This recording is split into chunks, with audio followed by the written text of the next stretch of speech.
Donc là, on a vraiment typiquement deux peintures qui sont entre guillemets les mêmes, avec une peinture qui est vraiment symptomatique de beaucoup d'erreurs qu'on peut voir tout le temps, et une peinture qui est correcte pour le coup.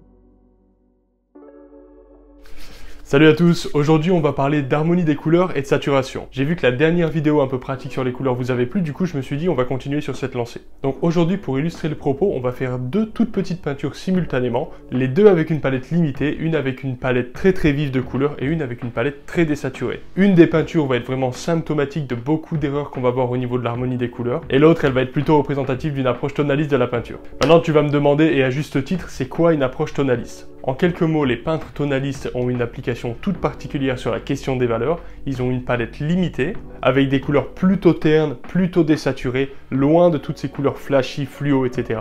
dans l'optique d'avoir plus d'harmonie dans sa peinture et de toucher ce qui s'appelle le sublime, c'est-à-dire ce moment d'extase lorsque tu regardes par exemple un paysage. Donc au lieu d'en parler 10 000 ans, on va illustrer le propos par l'exemple. Si tu as envie de faire l'exercice avec moi, forcément c'est toujours avec plaisir, et puis comme ça tu vas vraiment pouvoir t'imprégner de toutes les informations. Abonne-toi à la chaîne si tu l'as pas fait, et puis c'est parti. Alors voici nos deux palettes différentes. On a noir, blanc et bleu de cobalt de la même façon pour les deux palettes. De ce côté, on a du rouge conocridon et du jaune cadmium clair. De ce côté, on a du terre de sienne brûlé et de l'ocre jaune. Donc on a bleu, rouge, jaune de chaque côté, à la différence que d'un côté, on a un rouge extrêmement flash et un jaune extrêmement flash, que de l'autre côté, on a un rouge terre et un jaune terre. Alors bien sûr, avec cette palette-là, tu as beaucoup plus de liberté. Parce que l'ocre jaune et le terre de sienne brûlée sont des couleurs pas très vives, donc tu vas pouvoir les faire avec cette palette. En revanche, avec cette palette-là, tu ne pourras pas refaire ces couleurs-là qui sont très vives. Donc c'est certain que ça, c'est beaucoup plus polyvalent comme set de 3 couleurs. Mais ici, on a l'avantage d'avoir des couleurs qui sont désaturées et de fait qui s'harmonisent très bien les unes avec les autres, de par leur proximité avec le noir et blanc en fait. Tu vois bien que ce jaune-là, il est beaucoup plus terne que celui-ci, et que ce rouge-là, il est beaucoup plus terne que celui-là. Et quand tu plisses les yeux, ces deux-là, ils ont beaucoup plus d'harmonie, font beaucoup plus partie de la même famille. Donc voilà ce que je me propose de faire. Je vais faire deux peintures, et ça va être juste histoire de voir un peu l'harmonie des couleurs. Donc on va pas se prendre la tête, ça va être très simple. On va faire deux petits paysages sans prétention aucune. Juste histoire de voir un peu comment ça se passe. On va faire une pierre ici, une petite ligne avec des arbres là-bas, un arbre devant. Tac, on va faire un petit peu de rythme. Et ensuite, on va faire plus ou moins des collines qui se superposent des unes aux autres avec de la perspective atmosphérique. Et je vais faire les deux en utilisant ces couleurs, et surtout sans trop les mélanger. Parce qu'effectivement, en mélangeant beaucoup et en faisant des mélanges complexes, je vais réussir à avoir un ressenti qui pourrait être à peu près identique. Mais là, ce que je voudrais vraiment montrer, c'est la différence de vibration qu'il va y avoir entre des couleurs de terre et des couleurs vives quand on les mélange pas énormément, c'est-à-dire comme 95% des gens qui peignent en fait. C'est sûr que statistiquement, il y a relativement peu de gens qui savent bien mixer leurs couleurs. D'où l'avantage d'avoir des couleurs plus ternes, et c'est ça qu'on va voir dans un instant. Bref, on va commencer par le premier plan, et je vais commencer par les couleurs un peu plutôt ternes. Je vais pas trop les mélanger comme j'avais dit. On va juste mélanger un peu de rouge et de jaune, histoire de voir ce qui se passe. On va juste badigeonner un petit peu de ça devant, juste histoire d'avoir un petit ressenti de ce que ce type de couleurs peuvent donner en matière d'intensité, de vibration et tout. Donc ça fait un orange très joli, très riche, quand même plutôt très foncé aussi, pas très saturé. Je vais faire un vert avec mon bleu, un peu de noir pour le foncer, puis voilà, on va faire juste un petit peu de peinture dans l'arbre. On va garder encore une fois les choses vraiment très simples. Le but ici, c'est pas de faire des belles peintures, mais juste de comprendre un peu l'essence des couleurs. Maintenant, je vais faire pareil de l'autre côté, du rouge et du jaune. Alors c'est sûr que ça nous donne une teinte beaucoup plus vive, et comme j'ai dit tout à l'heure, il serait tout à fait possible avec ces couleurs-là de retrouver cette teinte, mais ça serait beaucoup plus compliqué, il faudrait faire des mélanges beaucoup plus complexes. Donc ça, c'est ce qu'on a avec une palette vive, quand on mélange un rouge vif, un jaune vif. Maintenant, on va faire jaune et bleu, et puis je vais mélanger un peu de noir. Je vais essayer de respecter un peu les recettes sur chacune des peintures, histoire de voir un peu ce qui se passe. Et là, on a aussi un vert, beaucoup plus vif. Bon, je vais faire un peu un ciel, avec du blanc, du bleu, du noir, on va le garder très simple. Mais sur le côté droite, je vais le faire très désaturé. Et sur le côté gauche, je vais le faire très saturé, juste pour qu'on continue de comprendre ce qui se passe quand on sature très fort les couleurs en matière d'harmonie. Et maintenant, je vais faire des montagnes qui viennent vers nous. Et voilà, dans la même idée, je vais juste faire un peu de perspective atmosphérique. Je ne m'attarde pas trop sur le sujet, j'ai plein de vidéos sur la perspective atmosphérique. Là, on est plutôt sur la question des couleurs, les amis. Donc, je vous invite à regarder les autres vidéos qui sont sur ma chaîne pour la question de la perspective atmosphérique. Tu gardes une patte claire quand c'est loin et tu vois, tu peux donner une jolie perspective atmosphérique comme ça. Et éventuellement, plus tu te rapproches, plus tu fonces et moins tu crées du bleu à l'intérieur. Donc on va pouvoir mélanger un petit peu de rouge. C'est quelque chose qui se fait beaucoup, d'avoir quelque chose qui est très loin bleu. Et petit à petit, quand ça se rapproche, on tourne un peu plus vers quelque chose de rouge, violet, un peu rose même peut-être. Ça se fait beaucoup, donc tu vois, je rajoute juste un peu de terre de sienne brûlée dans mon mélange. Et aussi, je veux que ce soit plus foncé, donc un peu de noir. Voilà, maintenant avant de continuer, je vais passer de ce côté et du coup, je vais volontairement sursaturer le ciel. Donc je vais mettre beaucoup de blanc, beaucoup de bleu et pas beaucoup d'une couleur pour contrebalancer le bleu. Voilà, ça c'est un beau ciel, comme les enfants quand ils peignent. Ils prennent du bleu le plus vif possible et c'est parti. Avec pas de variation, on fait juste un ciel plat. Allez, je suis gentil, je vais quand même faire une variation ou deux juste histoire que ce soit pas trop dur à regarder non plus. Oups, je commence à mettre du vert dans mon ciel, c'est pas bon, alerte. Alors ça c'est un truc aussi, c'est que quand tu peins avec des peintures saturées, t'as très vite fait de polluer tout le reste de ta peinture si tu commences à badigeonner un peu partout.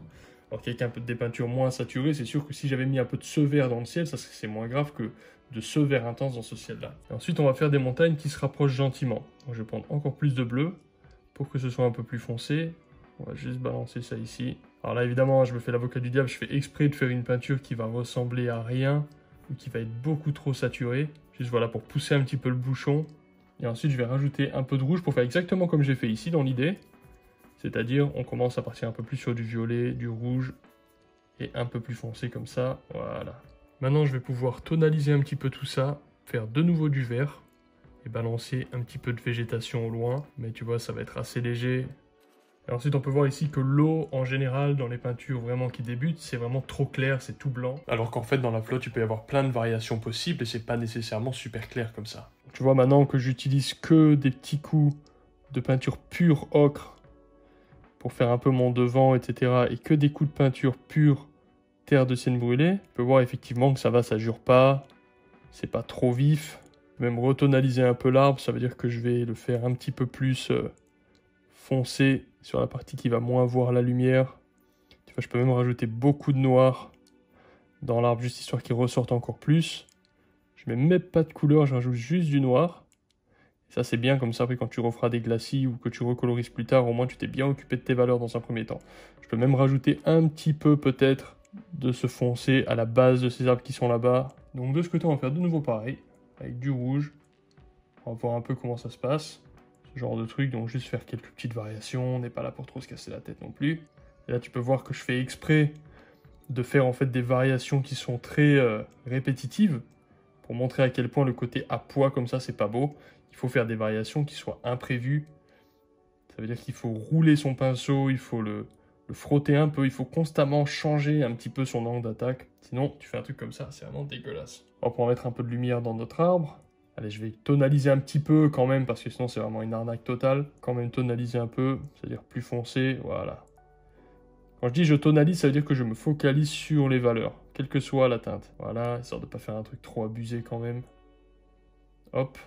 Et ensuite, je peux rebalancer un peu de blanc dans le ciel. Et voilà. Donc là, on a vraiment typiquement deux peintures qui sont entre guillemets les mêmes, avec une peinture qui est vraiment symptomatique de beaucoup d'erreurs qu'on peut voir tout le temps, et une peinture qui est correcte pour le coup. Donc je te dis pas que celle-là c'est une peinture parfaite, elle manque peut-être de vivacité, elle manque peut-être de puissance, mais ce qu'on peut voir déjà par rapport aux couleurs, c'est que le fait d'utiliser des couleurs ternes, même sans trop se casser la tête, j'ai vraiment une peinture qui se ressent comme étant tonalisée, ça veut dire avec des valeurs, et j'ai pas de couleurs trop vives.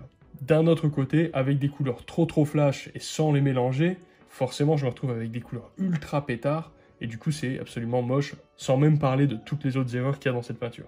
On va avoir aussi un autre problème, c'est la hiérarchisation des valeurs. Lorsque là tu plisses les yeux, ici tu vas voir clairement qu'il y a une masse de foncé devant, une colonne de foncé ici un peu plus foncé, tout le reste c'est beaucoup plus clair, et ensuite tu as 2-3 points de clair, vraiment clair.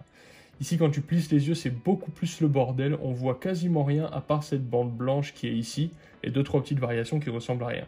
Ça veut dire quoi? Ça veut dire qu'en fait, c'est beaucoup plus extrême. Cette bande blanche, elle est pas à propos en fait. Hein. La flotte, c'est pas blanc. Et aussi, on va même pas voir de perspective atmosphérique entre la montagne du fond, La montagne qui est ici, effectivement, il y a une perspective atmosphérique. Cette montagne violette, elle est plus foncée. Mais devant, ici, on a des arbres. Et ces arbres-là, ils devraient être plus foncés que la montagne qui est derrière par la perspective atmosphérique. Même si ces arbres-là sont frappés par la lumière, ils sont tellement loin, et la montagne elle-même est tellement plus loin et probablement composée de ces mêmes arbres, que effectivement, les arbres seront de toute façon plus foncés. Un autre symptôme qu'on va voir ici, c'est comme j'avais dit avant, c'est la répétition des gestes. Ça veut dire qu'il n'y a pas de variété dans le mouvement et du coup ça crée comme ça des patterns absolument vilains. Et dans le ciel aussi, on va avoir du bleu quasiment uniforme. Il n'y aura pas de variation de température comme ici, tu vois, tu as un bleu un peu plus chaud, là tu as un bleu un peu plus froid, là tu es dans des endroits plus clairs, le bleu il est aussi assez gris, il est assez désaturé. Donc là tu vas avoir un bleu beaucoup trop puissant, avec en plus des nuages qui eux vont être blancs, genre blancs quoi, alors que les nuages sont pas blancs non plus, et dans la nature il y a quasiment rien de toute façon qui est vraiment blanc. Et si tu dois faire un truc blanc pur, tu le gardes pour la fin de la fin de la fin. Donc voilà, et on n'aura pas du tout cette sensation de profondeur dans cette peinture que dans celle-ci, et ça c'est directement lié aux valeurs, ça veut dire aux gestions de foncé et de clair. Quand tu regardes cette peinture, tu vois bien que ça c'est devant parce que c'est foncé. Quand tu regardes cette peinture, tu te rends pas vraiment compte que cet arbre il est devant, parce qu'en fait il est tellement pas beaucoup plus foncé que le reste, que ça fait pas vraiment de perspective atmosphérique. Alors bien entendu, quand tu fais une peinture tonaliste, ça t'empêche pas d'avoir un jaune aussi plus vif pour pouvoir faire des verts plus vifs et tout. On est d'accord que la petite peinture de droite, elle est encore un petit peu trop désaturée et ça vaut vraiment le coup de pousser la couleur parce que la nature, elle n'est pas aussi terne que ça. Néanmoins, le contre-pied qu'on voit le plus souvent, c'est exactement l'inverse, c'est-à-dire de faire des couleurs qui sont ultra flash, alors que la nature, dans la réalité, est beaucoup plus terne que ces couleurs très très vives qu'on a parfois sur notre palette. Donc comme toujours, la bonne réponse se trouve souvent un petit peu dans un compromis entre les deux. Il faut avoir des couleurs vives, des couleurs moins vives, savoir les mélanger, hein. Forcément mélanger ces couleurs c'est vraiment la base du truc. Quel que soit ton niveau en peinture, si tu as envie d'évoluer plus, il faut réduire sa palette, apprendre à mélanger ces couleurs et avec le temps éventuellement rajouter d'autres couleurs, mais le fait de savoir mélanger quelques couleurs, ça va vraiment te faire comprendre la mécanique des couleurs, comment tu fais pour avoir ça, comment tu fais pour avoir ça. Les couleurs, elles ont une essence, elles ont une proportion d'un pigment et de l'autre à l'intérieur, et ensuite c'est relativement facile de les trouver quand tu as compris la mécanique, mais pour ça c'est comme tout, il faut s'exercer, ça tombe pas du ciel. Donc gardez des palettes réduites, faites des expériences avec 2-3 couleurs ici, 2-3 couleurs là, et évitez de vous plonger trop dans 10 milliards de tubes différents, c'est vraiment pas une approche qui va vous faire progresser. Le plus tôt vous apprendrez à mélanger vos propres couleurs, le plus tôt vous allez pouvoir évoluer en flèche. Et en plus, au risque de me répéter, en vérité c'est pas si compliqué que ça, une fois qu'on a passé quelques heures à le faire, on a compris. Donc à la prochaine, peignez beaucoup, dessinez tous les jours, et puis à plus, ciao.